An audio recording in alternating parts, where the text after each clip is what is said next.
যে এই শেষ পদক্ষেপে আমরা আমাদের সম্পর্ককে ছিন্ন করে থাকি এবং এই শেষ পদক্ষেপে আমাদের যে কার্য আছে, জীবনের মধ্যে যে কার্য আছে, সে কার্য থেকে আমরা রহিত হই বা আমরা থেমে যাই। মৃত্যু কি করে আমাদের একাকিত্বের মধ্যে নিয়ে আসে?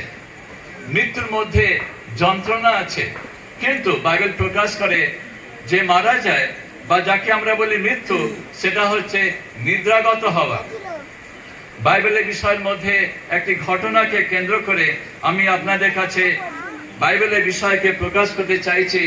যখন যিশু তিনি এই জগতে ছিলেন, তখন তিনি বিভিন্ন পরিবারে তিনি যেতেন এবং তাদের মধ্যে লাসার, মরিয়ম এবং মার্থা বলে একটা পরিবার ছিল এবং এইভাবে লেখা আছে সেই পরিবার জিহুদার বিথনীয় নামে গ্রামের মধ্যে ছিল।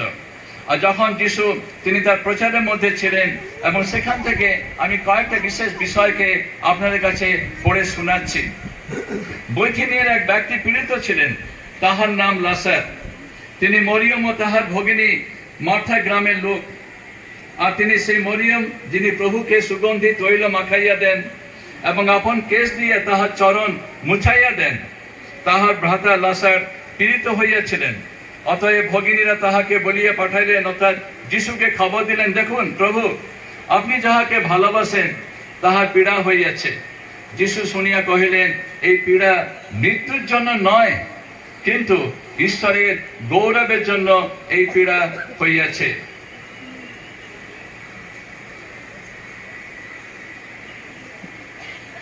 যিশু মার্থা ও তার ভগিনীকে লাসাকে প্রেম করিতেন। যখন তিনি শুনিলেন যে তাহার পীড়া হইয়াছে, সেই স্থানে যে স্থানে ছিলেন সেই স্থানে তিনি আরো 2 দিন রহিলেন এবং তারপরে যিশু আসছেন। যিশু আসিয়া শুনিতে পাইলেন লাসা 4 দিনের কবরে আছেন। বৈথনিয়া জেরুসালেমের সন্নিকট কম বেশ 1 ক্রোশ দূর। যখন যিশু আসছেন, মার্থা যিশুকে কহিলেন, প্রভু, আপনি যদি এখানে থাকিতেন আমার ভাই মরিত না। আর এখনো আমি জানি আপনি ঈশ্বরের কাছে যাহা কিছু যাচনা করিবেন তাহা ঈশ্বর আপনাকে দেবেন। যিশু তাহাকে কহিলেন, তোমার ভাই আবার উঠিবে। মার্থা তাহাকে কহিলেন, আমি জানি শেষ দিনে পুনরুত্থানের সময়তে সে উঠিবে। পরে মরিয়ম যখন শুনিতে পাইলেন যিশু আসিয়াছেন, মরিয়ম ক্রন্দন করিতে করিতে যিশুর কাছে পৌঁছিলেন এবং তাহার চরণে পড়িয়া বলিলেন, প্রভু, আপনি যদি এখানে থাকিতেন আমার ভাই মরিত না।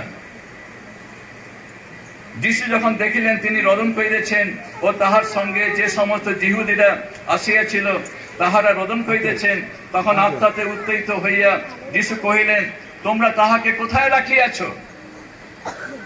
এবং মরিয়ম কহিলেন এবং লোকেরা বলিলেন, প্রভু, আপনি আসুন, দেখিবেন।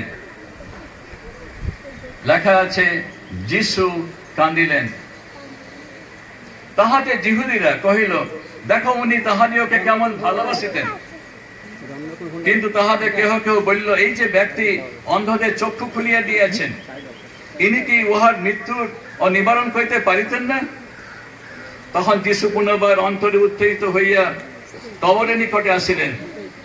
সেই কবর একটি গহ্বর আর তাহার উপরে একটি পাথর ছিল। যিশু বলিলেন, তোমরা পাথরখানি সরাইয়া ফেলো।